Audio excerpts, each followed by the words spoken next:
Hello, everyone. I'm Maggie. I'm Kathleen. I'm Amina. And I'm Nancy. And tonight we're going to tell you all a little bit about our dear friendships. It all started when Maggie and I met in preschool.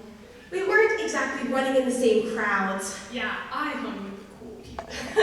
You wish. Anyway, you may be wondering how a hilarious, fun-loving gal such as myself became friends with such a stick-up-her-butt, obnoxious, and egotistical know-it-all.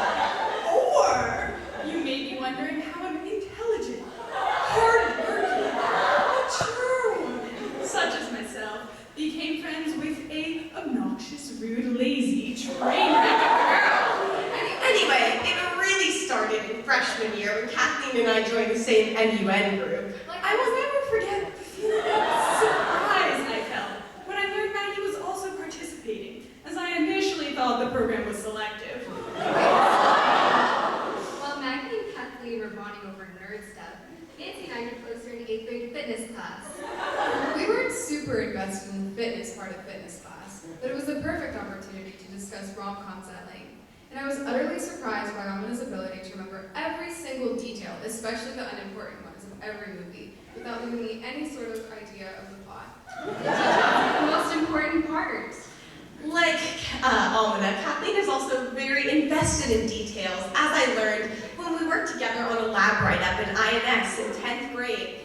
As one might expect, I did none of the work. And by none, I truly mean Kathleen let me do none.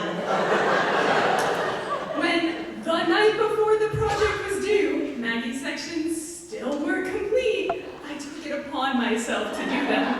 She somehow insists to this day she was planning on doing them. I was! If you couldn't tell, Maggie and I tend to argue quite a bit. When I first became friends with Kathleen, it really took me off guard by just how much she was able to question everything I say. From the success of Obama's presidency to who started the argument. We argue about pretty much everything. We even argued about what examples to include tonight. Unlike Maggie and Kathleen, Nancy and I don't argue very much. Yeah, Amina forced me to join the debate team one year, which was a major failure. Yeah, Nancy kept responding with, "I don't know what to say," during every round. What can I say? You didn't give me the material until the night before, and I don't know that much about the NSA. Really? You couldn't come up with anything else? This is why we like to talk about stuff that most people would call shallow. Some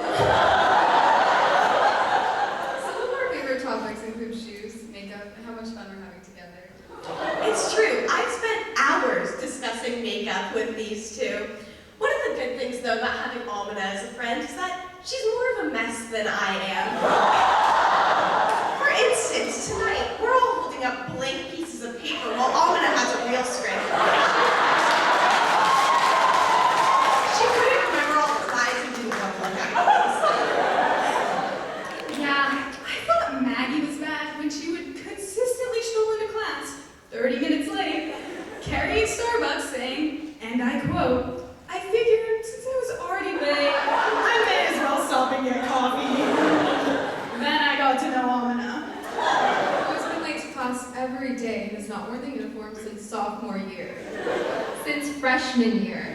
A girl's gotta express herself. And oh, come on. You're the one who dropped her phone into a squat toilet in China and practically went swimming through poop water to get it out. I'll call it swimming. Not to be outdone, Maggie left her phone in a random village in China, and then by some miracle, she got it back months later. She immediately dropped it into a pool. Well, at least I haven't gotten 3 flat tires and run a red light in front of a policeman. Hey, I've never gotten a ticket.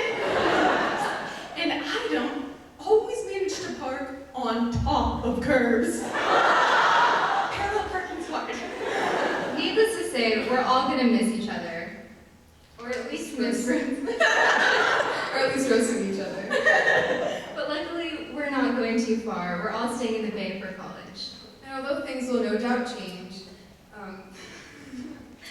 sorry. We'll still have our high school memories to look back upon, although Kathleen's eyes are closed in almost every photo.